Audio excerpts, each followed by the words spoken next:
감사합니다. 감사합니다.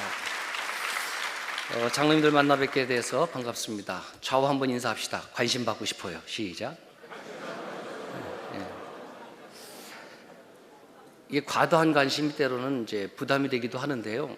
제가 이제 여기 들어서니까 제가 이미 알고 있는 장로님들이 뭐 은혜 많이 받겠습니다 그러는데 와보니까 얼굴들이 다 은혜 다 받았어요. 다 받았는데 뭘 또 받습니까? 그래서 또 앞에 찬양도 은혜로운 찬양해 주시고 너무너무 감사를 드립니다. 왜 청주에 있는 목사를 강사로 세웠을까? 아마 그렇게 궁금해 하시는 분들이 있을 것 같습니다. 저는 2017년에 중령 목사로, 군종 목사로 명예전역을 했습니다. 여기 이제 장로님들 연세들이 많으신데 50 넘어가니까 이사하는 것이 싫더라고요. 그래서 하나님께 기도했고 중간생략하고 2017년에 청주 서남교회로 부임을 했습니다. 그런데 왜 여기에 제가 서 있을까? 횟수로는 7년이고 한 만 6년 이제 조금 못되게 사역을 했는데 결론은 26억을 부채 중에서 상환을 했고 별로 안 놀라시는 거 보니까 뭐 평소에 뭐 지갑에 한 10억 정도는 우리가 다 넣고 다니잖아요. 그렇죠? 뭐 장로님들 정도 되면은 우리 교회 장로님들은 그래요. 그리고 한 15억 정도 교회 리모델링 보수 공사를 했습니다. 68년 된 전통적인 교회인데 참 바꾸기 어려운데 여러분들은 무엇의 은혜를 받느냐면 저는 한 번도 제가 목사 임직 후 29년 동안 아파서 주일 예배 강단을 비워본 적이 없습니다. 그것은 감사합니다. 그것은 제가 몸 관리를 잘 했기 때문이기도 하지만 29년 동안 한 번도 강단을 비워본 적이 없다는 것은 그것 자체가 정말 하나님의 은혜가 아니겠습니까? 그런데 와서 사역을 하다 보니까 코로나 때문에도 그렇고 스트레스 많이 받습니다. 그래서 2021년 8월 14일 날 그 문경세제에 잠시 쉬러 갔다가 거기서 제가 미주신경장으로 입에 거품 물고 쓰러졌습니다. 아내가 놀랬고 저희 큰아이가 지금 29살인데 군대 갔다 와서 이제 심폐소생술로 살리고 이제 주변의 도움을 받아서 병원에 갔습니다. 한 번도 그렇게 실려간 적이 없습니다. 그 이후로는 건강합니다. 무슨 말씀을 드리고 싶으냐? 여러분들이 지금 부활한 목사를 지금 보고 계시다. 이게 가장 큰 은혜다. 저는 그때 또 다른 생명을 얻었습니다. 장로님들의 관심이 무엇입니까? 여기서 동료 장로님들하고 서로 만나니까 반갑고 즐겁고 그런데 오늘 저녁 또는 내일 아침 되면 돌아가는 그 발걸음이 무거울 수도 있습니다.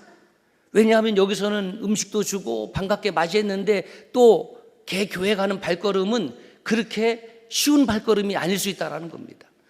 솔직히 한번 마음의 문을 열어놓고 주일날 예배 드리러 가는 그 예배당으로 향하는 발걸음이 여러분의 담임 목사님께 물어보십시오. 목사님, 제가 수련회 갔다 왔는데 목사님은 예배당에 올 때에 기쁘고 즐겁고 설레고 기대하는 마음으로 옵니까?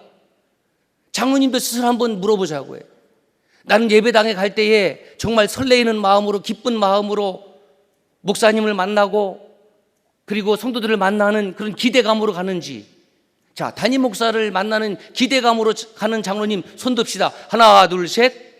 손 내리세요. 이게 우리의 현실입니다. 이게 웃을 일이 아니에요. 저희 교회는 내일부터 전교인 여름 수련을 합니다. 모 교회에서 장로님 4분이 탐방을 오겠다고 그랬는데 안 된다 그랬어요. 전교회 수련회라고. 그랬더니 그 장로님들이 전라북도 모 교회 같은데 수련회 하는 모습도 보겠습니다. 저는 전국 장로회 연합회의 수련회 이곳에 우리 한국교회 희망이 있다고 믿어도 되겠습니까? 믿습니다.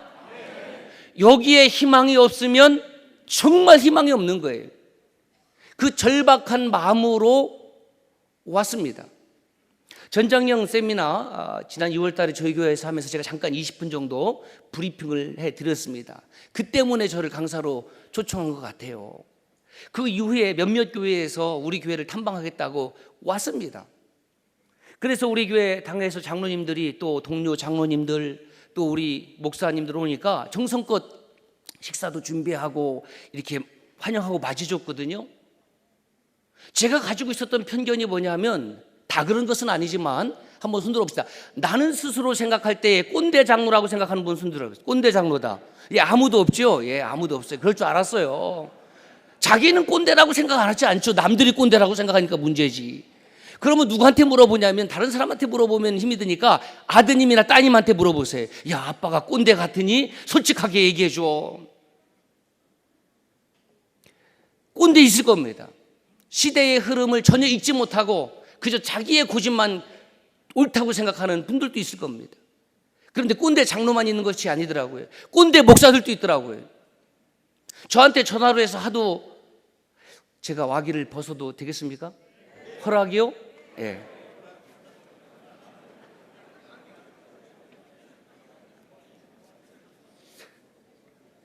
하도 목소리를 깔고 얘기를 하니까 저는 다 저보다 선배인 줄 알았습니다. 그리고 와서 보니까 머리도 저보다 하얗고 그래서 또 선배인 줄 알았습니다. 그래서 까고 보니까 신학교 3년 후배입니다.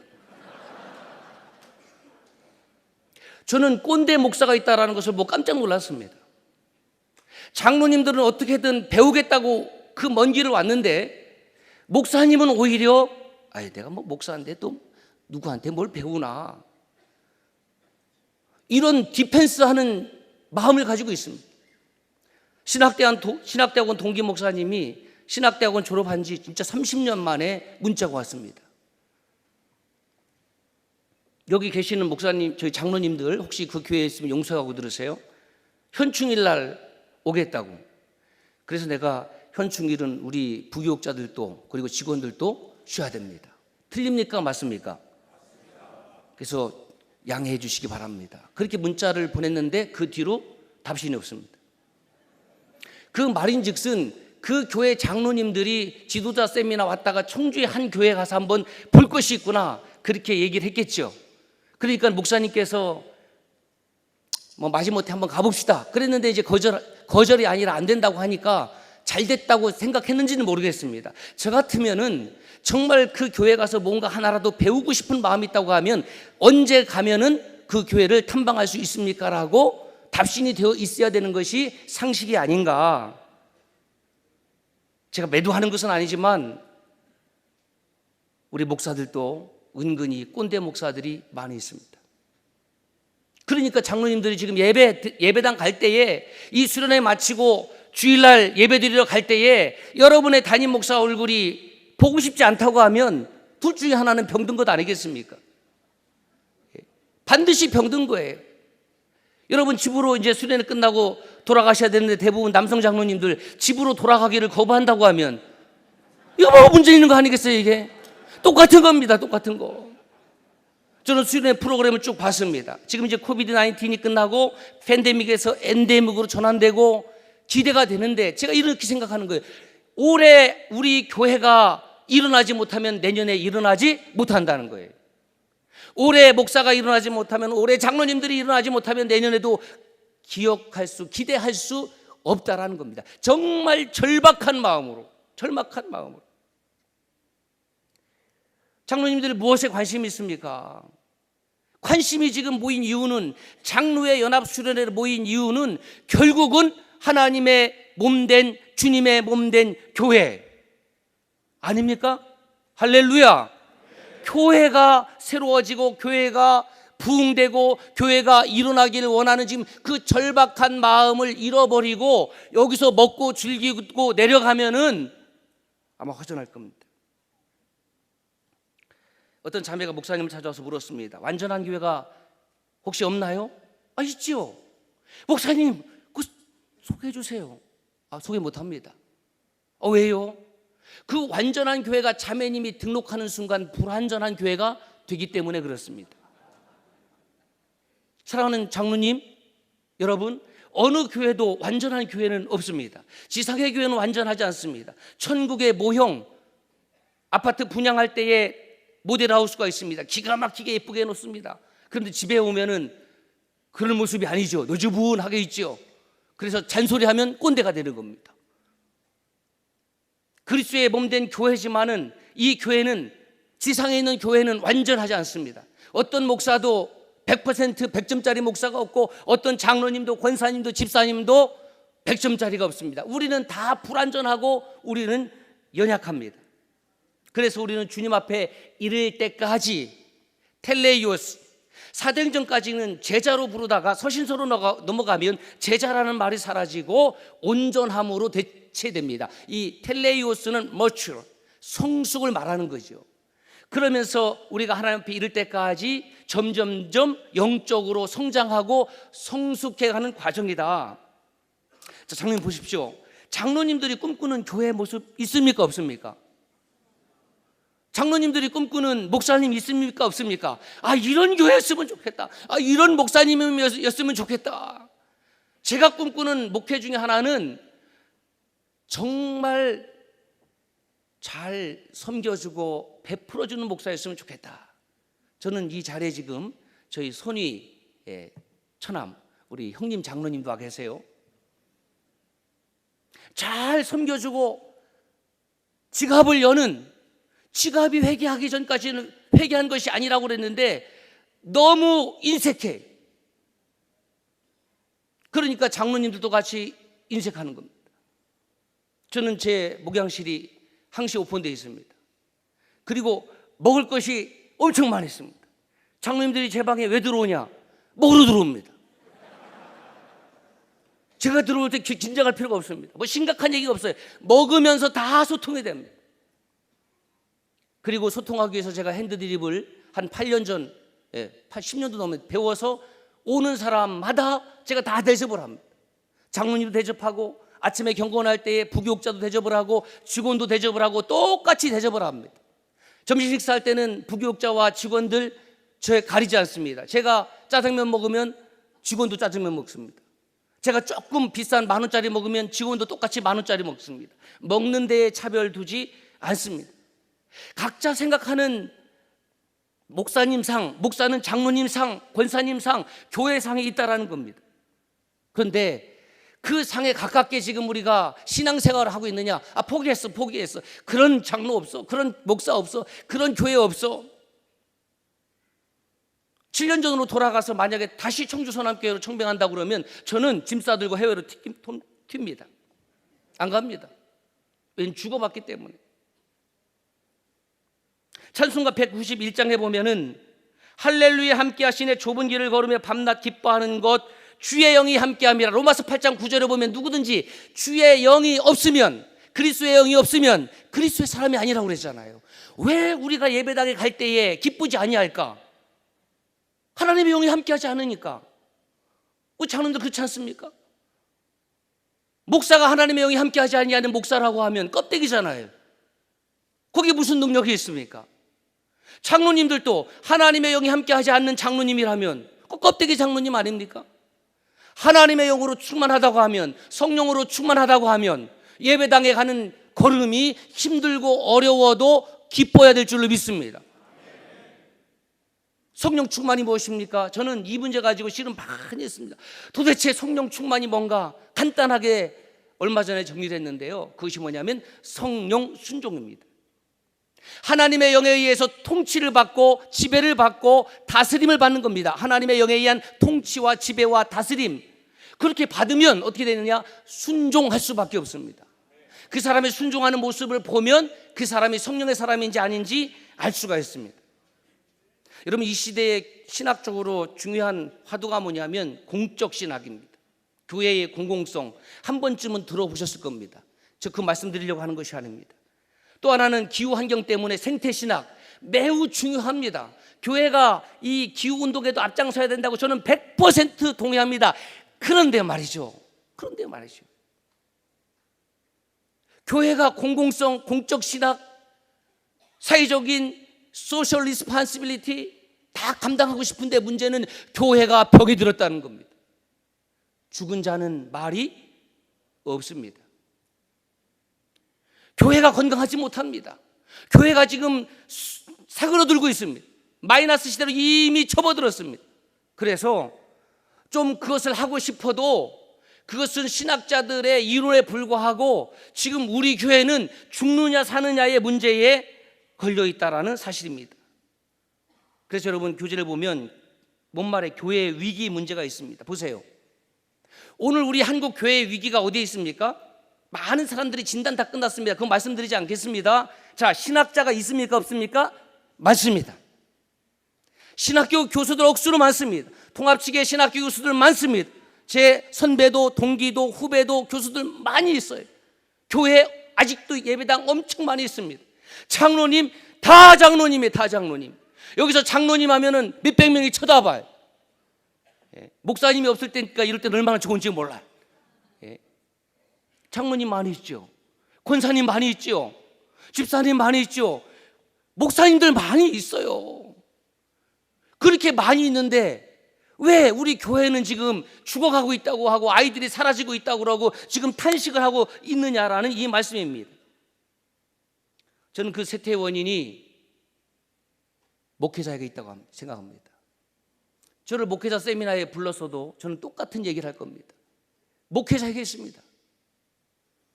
교회 여러분, 최종적인 책임은 누구에게 있습니까? 담임 목사에게 있습니다. 이게 법입니다. 법. 장로님이 책임지고 싶어도요, 안 됩니다. 교회 안에서 애들이 다치거나 어떤 문제가 발생하면 사회법적으로 다 그 교회의 대표인 목사를 소환해서 조사를 하게 돼 있고 책임을 묻게 돼 있습니다. 주님은 내 양떼를 먹이라, 치라, 먹이라 그렇게 말씀을 하셨어요. 누구에게? 사도에게. 그래서 사도의 영적 권위를 계승한 그 목회자들이 사도적 역할을 감당해요. 그러면 장로님들은 책임이 없느냐? 제가 헌법을 봤습니다. 헌법 제6장 우리 교단 39조 장로의 직무 4가지 중 두 번째, 장로는 교회의 신령상 관계를 살핀다 있습니다. 교회는 성도들의 모임을 교회라고 하죠. 그렇다고 하면 이렇게 풀이할 수 있습니다. 장로는 성도들의 신령상 관계를 살핀다.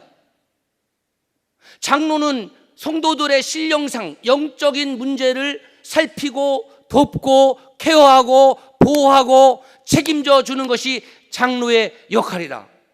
그렇다고 하면 사이비 이단에 우리의 자녀들이 빼앗겨버리고 우리의 교회의 성도들이 줄어들고 하는 것은 목회자에게 전적인 책임이 있다고 제가 고백하지만 장로님들도 그 책임을 면할 길이 없다라는 말입니다.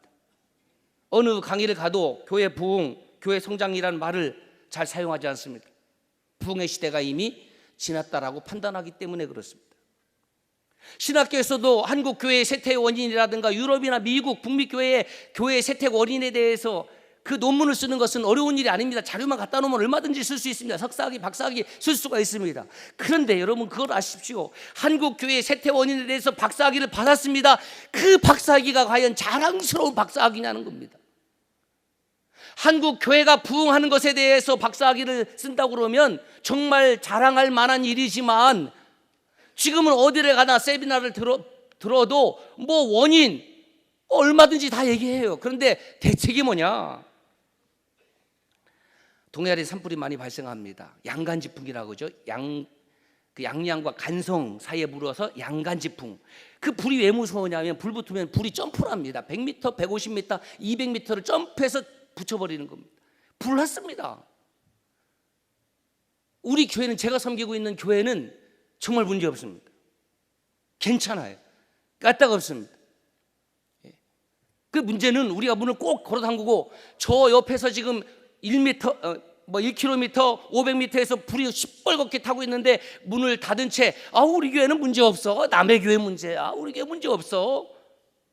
시간 문제라는 거죠. 시간 문제 아닙니까? 지금 한국 교회가 그런 시간 문제 앞에 다가서 있다라는 겁니다. 결국 교회의 위기는 무슨 위기입니까? 리더십의 위기입니다. 야고보서 2장 26절에 영혼이 없는 몸이 죽음과 같이 행함이 없는 믿음은 죽은 믿음이다. 무슨 뜻이냐면 오늘날 한국 기독교, 저 같은 목사들이 빠지기 쉬운, 우리 장로님들이 빠지기 쉬운 것이 뭐냐면 관념적 기독교입니다. 여러분 은혜를 왜 받습니까? 여러분 교회 가면 은혜가 어디 있는지 아십니까? 예배당보다 더 많은 곳이 주차장입니다. 주차장에 은혜를 다 떨어뜨리고 간다는 거예요. 은혜 받고 싶으면 주차장으로 가면 그 떨어져 있는 은혜를 얼마든지 주워 담을 수 있습니다. 은혜를 받는 이유는 은혜를 사용하기 위해서 받는 거 아니겠습니까? 예. 그 사용하지는 못하는 거예요. 관념적 기독교가 되는 겁니다. 주님은 세상의 소금과 빛, 우리끼리 소금과 빛하니까 물론 어떤 사람들은 알아듣겠지만은 비그리스도인들에게는 이것조차도 너무 어려운 말이에요. 그래서 제가 이렇게 해석을 했습니다. 섬나도, 그게 무엇이냐? 섬김과 나눔과 도움의 약자입니다. 저는 명함에 딱 하나밖에 없습니다. 청주서남교회 담임 목사 장순권. 다른 직함이 없습니다. 그래서 제가 만든 스스로 붙인 직함이 있는데 섬나도 도지사입니다. 네, 섬나도 도지사. 제가 섬기고 나누고 도와주는 섬나도 사역을 해야 되겠다. 그래서 그 심벌을 만들고 또 어제는 그것을 딱 교회에다 또 세워놓으니까 밤에도 불이 들어오고 너무너무 멋진 거예요. 너무너무 좋더라고요. 모두 다 우리 섬나도 하기를 주의 이름으로 축복합니다. 아주 새로운 발명품인데 수련회 오신 장로님들만 공짜로 쓰십시오. 예, 섬나도. 그때는 뭐 제주도 옆에 붙었느니 뭐 울릉도 옆에 붙었느니 우리 교회가 섬나도입니다. 자, 시간이 제가 주어진 시간이 많지 않기 때문에 간단하게 스킵하겠습니다. 교회를 요즘 어떻게 구분하느냐 잘 들으십시오. 저희 교회 같은 경우는 이 교회 분류에서 작년 1000명 이상이 출석하면 이제 대형 교회, 뭐 중대형 교회 이렇게 분류를 하죠. 개척 교회도 있고요, 작은 교회도 있죠. 그런데 장로님들 그걸 아세요? 여기 오신 장로님들은 그런 분류하면 안 됩니다. 왜 그런지 아십니까? 주님은 교회를 그렇게 분류한 적이 없거든요. 요한계시록에 보면은 7교회가 나오는데 이 7개 가운데에 주님은 어떻게 분류를 하셨냐면 죽은 교회냐 살아있는 교회냐. 아무리 성도들이 많이 모이는 교회라 할지라도 그 교회가 야구장 같고 축구장 같고 농구장 같고 영화관 같으면 그 교회는 하나님이 기뻐하시는 살아있는 교회가 아니고, 비록 10명, 50명, 40명, 80명이 모였다 할지라도 그 교회가 하나님의 영으로 충만하고 선교적 사명을 감당한다고 하면 살아있는 교회인 줄로 믿습니다. 그러니까 제발 작은 교회에 심무한다라고 위축될 필요도 없고, 성도들이 많이 모이는 교회 장로님이라고 해서 목에 힘주고 있을 필요도 없습니다. LA에 크리스탈 처치 가보셨죠? 저 2번 가봤습니다. 아주 오래전에 가보고 작년 5월 달에 갔는데요, 지금은 그리스도교 대성당으로 바뀌었습니다. 로버트 슐러 목사님이 얼마나 유명한 목사였습니까? 한국에서 뭐 여기 여전도연합회 권사님들, 장로님들, 목사님들 쭉 가면은 그 LA는 수정교회 안 가보신 분이 없을 정도로 거기 가서 제가 통곡하고 울고 왔습니다. 아무리 성도들이 많이 모여도 살아있지 못하는 교회가 되면은 결국은 팔려가는 교회가 될 수밖에 없습니다. 북미교회를 보고 있지 않습니까? 지금 유럽교회를 보고 있지 않습니까? 한국의 저쪽 강화도에 어느 카페를 만들었는데 그 카페가 한 100년 넘는 예배당을 카페를 했더니 그 예배당에 있을 때는 사람들이 그렇게 없고 파리만 날리다가 지금은 막 너무 많은 관광객들이 오니까 그 동네 주민들이 들고 일어났잖아요. 그것을 보면서 목회자로서 장로님으로서 가슴이 아파야 되지 않겠습니까? 저와 여러분들이 섬기는 예배당도 언젠가 그렇게 되지 말라는 법이 없는 거지. 저와 여러분들이 섬기는 교회가 서머나 교회 같고 빌라델비아 교회 같은 살아있는 교회가 우리 장로님들로 인하여 일어나길 주의 이름으로 축원합니다. 자, 그러면 이제부터 핵심, 어떻게 하면 교회를 살리는 목회 패러다임 전환할까? 이게 이제 반쪽짜리 강의인데요, 사실은 목사님들하고 같이 들으면 잘났다고 그런 것이 아니라 저는 이렇게 해서 교회가 살아났으니까. 그래도 어떻게 하겠습니까? 우리 장로님들이 가서 열심히 충동하셔야죠. 저는 목회하면서 이렇게 생각을 했습니다. 살아남는 목회를 할 것이냐 살리는 목회를 할 것이냐 고민되더라고요. 장로님들, 살아남는 장로님들 되시겠습니까? 아니면 살리는 장로님들 되시겠습니까? 결단해야 돼요. 살아남는 방법 모르겠습니까?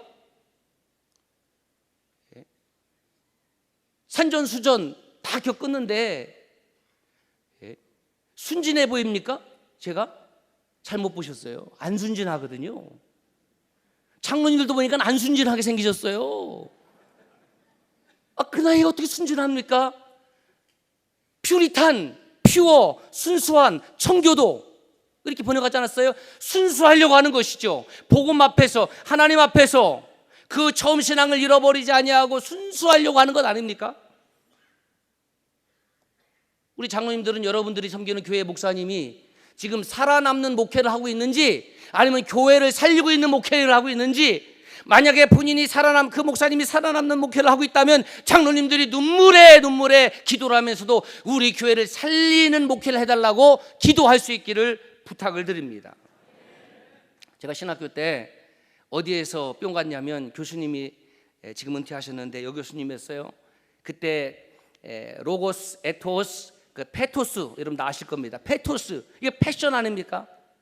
제가 이거다, 나는 평생 복음의 열정으로 살아야 되겠다, 그때 강한 충격을 받았습니다. 누가 순교의 자리까지 가는가?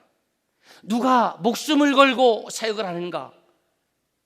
하나님의 사랑으로, 그 뜨거운 열정으로 내 안에 차 있는 사람입니다.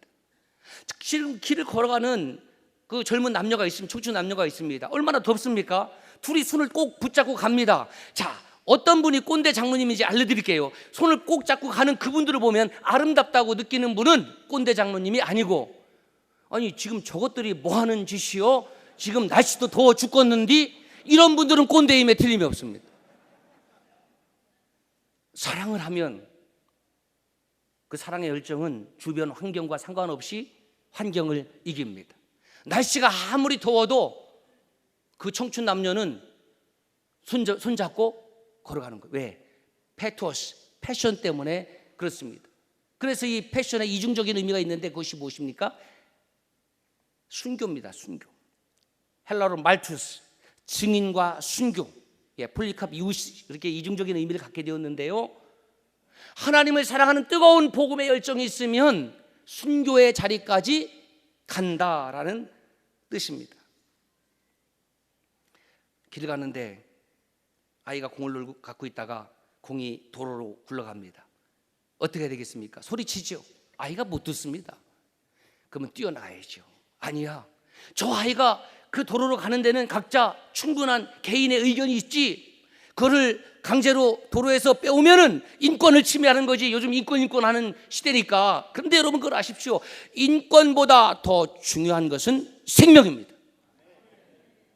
그 아이가 땡깡을 하고 발버둥을 치고 싫다고 앙탈을 부려도 그 도로에서 공이 중요한 것이 아니라 그 아이를 번쩍 안고 내 새끼가 아니어도 데리고 나오는 것이 하나님의 사람입니다. 그 아이는 불평할 겁니다. 나 왜 공 쫓아가고 있는데 내 공 어떻게 하라고 발버둥 치고 욕을 할지도 모르겠습니다. 그래도 생명을 살리는 일이 최우선이기 때문에 여러분 기억하십시오. 사명이 생명보다 귀하다. 나의 달려갈 길과 주 예수께 받은 사명, 꼭 하나님의 은혜의 복음 증거하는 일을 마치려 하면은 나의 생명을 조금도 귀한 것으로 여기지 아니하노라. 그렇다고 하면 내 생명보다 무엇이 더 귀한 것입니까? 사명입니다. 목사로서의 사명 받은 겁니다. 장로님으로서 사명 받은 겁니다. 저는 그런 생각했습니다. 왜 남들은 한 번만 예배 드리는데 하나님 구원에 이르게 하고 나는 주일날 3번씩 설교하고, 우리 교회는요 또 주일날 식사도 국수밖에 안 줘요.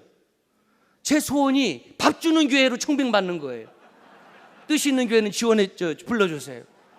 아니 3번씩 예배를 드렸는데, 여러분 저는 그렇게 예배를 드려야지 하나님께서 제 생명을 구원해 주시겠다고. 누구 마음이에요? 하나님 마음이지. 하나님 마음이지.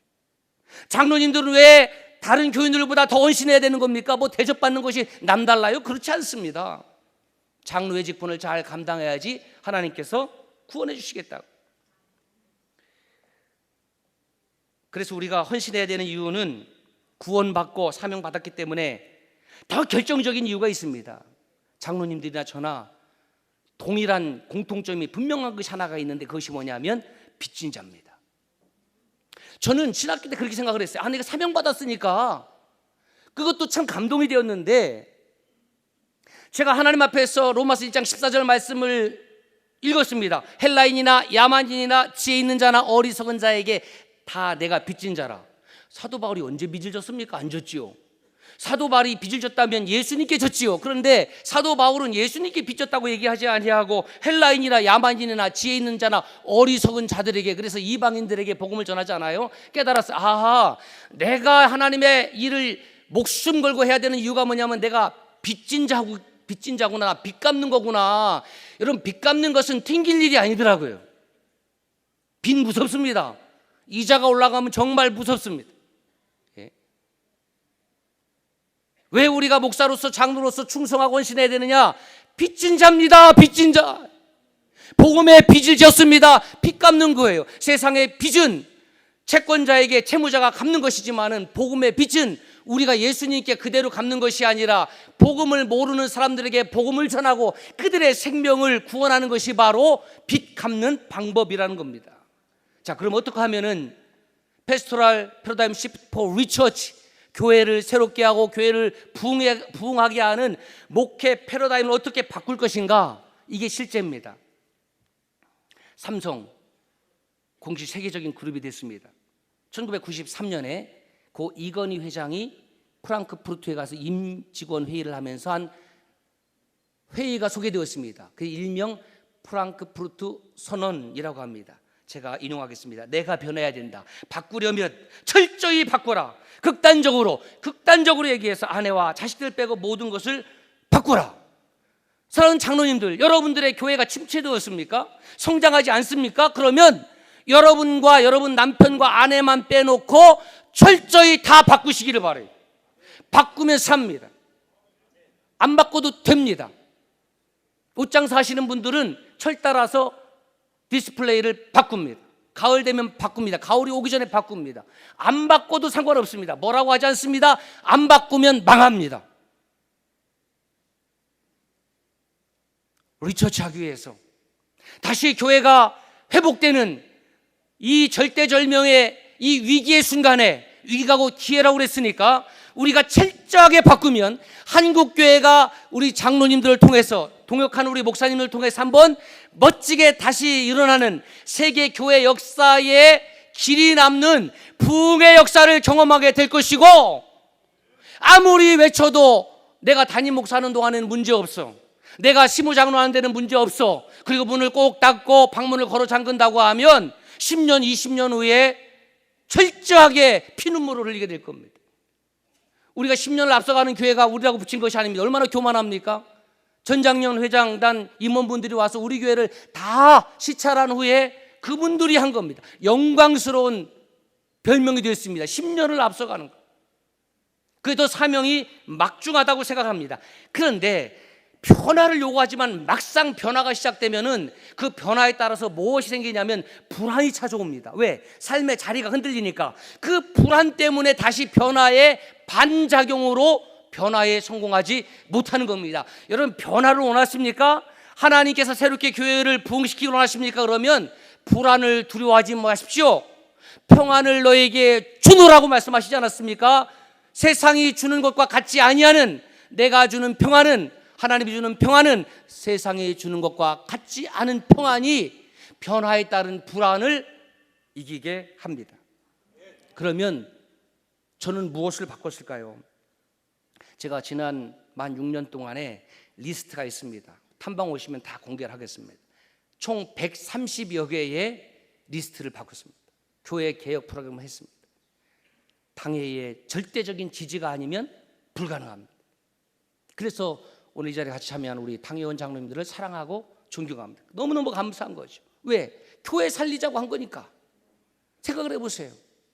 어쨌든 목회적으로 훈련받은 전문가 아닙니까? 치과에 갔더니 30대 초반의 젊은 의사가 지금 70 가까이 되신 분에서 입 벌리세요. 야, 인마 어디다 대고 입 벌리라고 그래? 그런 분 있습니까? 내 나이가 몇 살인데 입 벌리라고 그래? 너나 벌려? 있습니까? 그분이 전문가이기 때문에 입 벌리라면 입 벌리는 겁니다. 선생님 조금 시큼할 겁니다. 참으십시오. 찡 소리 아주 안 좋으니 야, 좀 아프게 좀 하지 마. 제가 최선을 다하고 있는 겁니다. 30대 초반의 의사라고 해서 반말할 수 있습니까? 안 됩니다. 이 전문가의 영역이거든요. 교회가 개혁을 하고 변화를 받을 때에 아픔이 왜 없겠습니까? 그런데 그 아픔이라는 것은 교회를 살리기 위한 아픔이라고 하면 아무든지 나를 따라오려거든 자기를 부인하고 자기 십자가를 지고 나를 쫓을 것이라고 했으니 그 십자가를 지신 주님을 생각해서 내가 조금 적응이 안 되고 내가 좀 아파도 참으면 교회가 새롭게 일어난다는 사실입니다. 자동차 운전학원에서 운전을 배우죠. 그런 다음에 면허를 따면 국내에서뿐만 아니라 세계 곳곳에 가서 운전할 수 있습니다. 그 원리를 알면 상황에 따라서 얼마든지 적용할 수 있는 것은 드라이버의 몫이지 않습니까? 신학교에서 목회 현장에서 훈련을 받은 목사님들이 성경적 원리에 충성한다고 하면 그것이 청주가 되었든지 저 임실이 되었든지 서울이 되었든지 강원도가 되었든지 그 지역은 전혀 문제가 되지 않아요. 목사님 되나 교회가 특별해서 그렇지 절대로 특별하지 않습니다.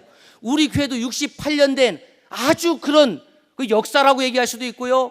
어떤 분은 전통이라고 하던데 거기 인습도 포함이 되어 있는 겁니다. 안 바뀌려고 그러더라고요. 몇 가지 바뀌는 거 얘기하겠습니다. 첫 번째, 365 신앙으로 패러다임 시프트입니다. 365 성령 충만하시길 바랍니다.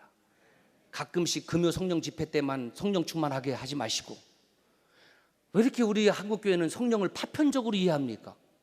왜 금요일만 성령 충만하십니까? 월요일도 성령 충만, 화요일도 성령 충만, 수요일도 성령 충만, 목요일도 성령 충만, 금요일도 성령 충만, 토요일도 성령 충만, 주일도 성령 충만. 아니 아멘 안 하시는 장로님들은 뭡니까? 나는 원래부터 금요일날만 성령 충만한 장로입니까? 목사들은 주일날만 성령 충만한 목사입니까? 아니잖아요. 예. 두 번째, 패러다임 시프트. 하고 싶은 것을 하게 됩니다. 우리 교회가 다른 교회가 무엇이 다르냐? 그러면 우리 교회는 하고 싶은 것을 할 수 있습니다. 그것은 모든 책임은 담임 목사가 집니다. 해보면 되잖아요. 하다가 실패할 수도 있죠. 왜 그것을 두려워합니까? 사업하다가 안 될 수도 있는데 교회 일을 어떤 장로님이 되었든 권사님이 되었든 누구의 의견이 되었든 좀 의견을 내면은 한번 해봅시다 하면 되는데 안 돼, 우리는 안 돼. 그래서 안 되는 거예요. 교회에 양쪽에다가 이렇게 써붙였습니다. 제가 대못질 했는데 이렇게 써놨습니다. 아무 일도 하지 않으면 아무 일도 일어나지 않습니다. 아무 일도 하지 않기 때문에 교회가 죽어가는 겁니다. 그 다음에 요거는 원래 누가 한 말이고 제가 만든 말인데 그것이 뭐냐? 아시아기. 아직 시간이 있고 아직 기회가 있다. 줄여서 아시아기. 요즘 젊은 사람들이 잘 줄이니까 아시아기입니다.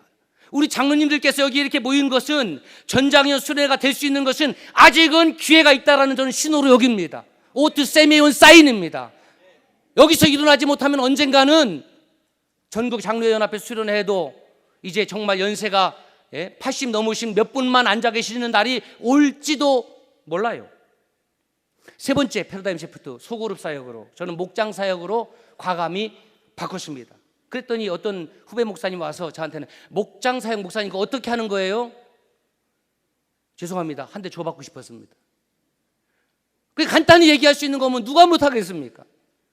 구역이 망했습니다. 그래서 2019년 구역 해체 선언을 하고 착실히 준비해서 저희 교회는 지금 100여 개의 목장 사역을 하고 있고 그 목장에서 15명의 선교사를 후원하는 선교 목장 공동체로 2023년 1월부로 또 과감하게 전환을 했는데 성도님들이 그렇게 좋아합니다. 소그룹 초대교회 원형이기 때문에 여기까지만 하고 반드시 소그룹 사역으로 바뀌어져야 됩니다. 그 다음에 네 번째, 패러다임 시프트. 주일 예배를 패러다임 시프트 해야 됩니다. 저는 주일 예배, 오후 예배를 지난 4월부로 청년 예배와 통합했습니다. 또 없앴다 그러면 아주 또 싫어하니까 한국교회가 저녁 예배에서 주일 오후 예배로 바꾸는데 진통 많았죠. 장로님들 젊었을 때에 청년 예배와 함께합니다. 주일 오전에 은혜 받고 주일 식사 후에 주일 오후에는 보통 부목사님들이 설교하거든요. 부목사님들도 어떻게든 또 은혜를 끼치려고 막 그냥 영을 쓰고 또 우리 장로님들은 뭐 나갈 수도 없고 그 앉아갖고 졸리긴 졸린데 막 눈을 막 뒤집어 까고 막 이렇게 하고 막 그래서 막 은혜 받는 척을 해야 되고 그러니까 주일날 오후 되면은 그거 힘드니까 다 그 집에 가는 거예요. 그러면 또 집에 가는 사람들한테서 저 집에 간다고 또 뒤로 욕하고 정죄하고 나는 의롭게 되는 이런 구조 저는 반대합니다. 그래서 주일날 오후에 우리는 다 목장별 목장 교회로 흩어져 사는데, 그래서 주일날 오실 수 없겠지만 바글바글하게 넘칩니다. 다음 세대가 중요하다고요? 장로님들 다 기도하던데요. 기도는 그렇게 하던데요. 그런데 투자하지 않던데요. 관념적 기독교가 됐기 때문에 전 진데이랍니다. 진데이, 청바지 진, 그래서 Jesus Empowerment to All Nations 이렇게 풀었었습니다. 그래서 11시 예배를 과감하게 분기별로 지금 실험하고 있는데 어르신들이 좋아합니다. 80대 되신 어르신이 나는 평생에 청바지를 안 읽어봐서, 노년의 때 머리가 하얗고 청바지 입으면 그렇게 멋있을 수가 없습니다. 입었더니 다들 막 20년 젊어지셨습니다. 막 30년, 이거 좀 넘어갔다, 10년 젊어지셨습니다. 그러니까 막 얼굴이 막 펴지고 건강해지고 티셔츠 입고. 지금은 7월달 8월달 저희들은 다 티셔츠 입고 예배를 드립니다. 에너지 전략도 될 겸. 이거 빗끌어 매고 있는 저는 지금 빨리 끝났으면 좋겠습니다. 청년 공동체실 본당의 2층, 제가 담임 목사 방으로 검토했던 가장 뷰가 좋은 곳, 눈물을 머금고 청년 공동체실에 내줬습니다. 감독이 안 되나 본데요. 청년 공동체가 씁니다. 거기 청년이 살아야 된다며요. 수요 예배 코로나 기간에 목장 라이브 예배로 전환했습니다. 그리고 주일 오후 예배 찬양 예배 기능을 금요 기도회를 금요 예배로 당에서 정식으로 결의해서 바꾸고, 기도 아닙니다. 예배니까 다 나와야 됩니다. 누가 나오냐? 대상은 고단한 사람은 오시오. 그래서 부제가 뭐냐면 금요 고단한 예배입니다. 금요일 얼마나 고단합니까? 고단하지 않은 사람은 시대 돌아다니면서 놀겠죠. 고단한 사람이여 다 내게 오라.